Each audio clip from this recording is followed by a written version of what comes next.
বিষ্ণুপুর, যেখানে মাটি শুধু ইট নয়, ইতিহাসের ভাষা। এই শহরের বুকে দাঁড়িয়ে আছে এক শান্ত গভীর মন্দির। খুব বেশি জাঁকজমক নয়, কিন্তু গভীর ভক্তিতে ভরা। আজকের গল্প মদনমোহন মন্দিরকে নিয়ে, এক রত্ন স্থাপত্যের এক অনন্য নিদর্শন।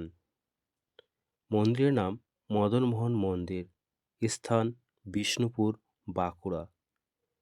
নির্মাল নির্মাণকাল ১৬৯৪ খ্রিস্টাব্দে। নির্মাতা হলেন মল্ল রাজা দুর্জন সিং। দেবতা শ্রীকৃষ্ণ, যাকে বলা হয় মদনমোহন।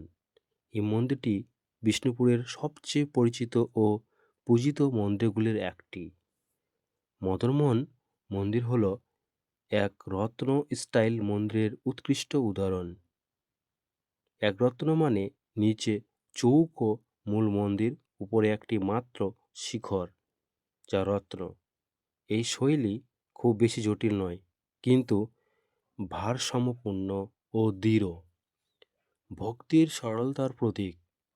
মল্ল রাজারা বিশ্বাস করতেন ঈশ্বরের কাছে পৌঁছতে অতিরিক্ত আড়ম্বর নয়, শুদ্ধ ভক্তি যথেষ্ট।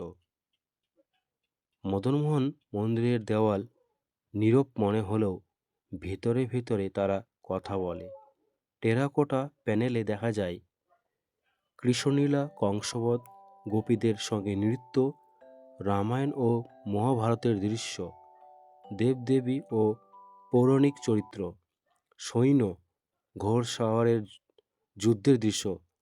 প্রতিটি প্যানেল একটি আলাদা গল্প। এই শিল্পীরা ছিলেন স্থানীয় কুমোর ও কারিগর। কোনো রাজকীয় স্বাক্ষর নেই, কিন্তু দক্ষতায় অতুলনীয়। তারা প্রথমে মাটি গড়তেন, রোদে শুকোতেন, তারপর আগুনে পোড়াতেন। একটিও প্যানেল একরকম নয়, এটাই টেরাকোটা শিল্পের সবচেয়ে বড় রহস্য।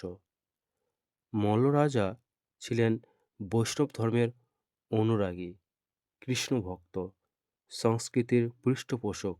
তার সময়েই বিষ্ণুপুর শুধু রাজ্য নয়, ভক্তি ও শিল্পের কেন্দ্র হয়ে ওঠে। মদনমোহন মন্দির ছিল এই ভক্তির প্রতীক।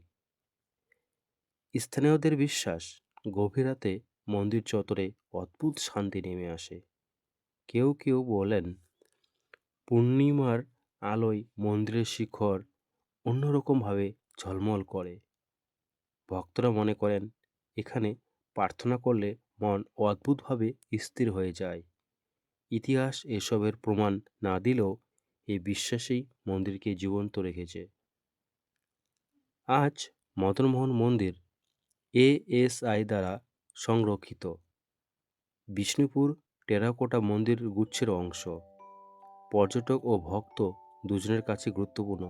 তবুও বৃষ্টি ও সময়ের সঙ্গে লড়াই করে এই মন্দির আজও দাঁড়িয়ে আছে। মদনমোহন মন্দির আমাদের শেখায় ভক্তি যত সহজ, ঈশ্বর তত কাছের। যদি কখনো বিষ্ণুপুর যান, এই মন্দিরের সামনে এক মুহূর্ত চুপ করে দাঁড়ান, হয়তো ইতিহাস নিজেই আপনাকে ছুঁয়ে যাবে।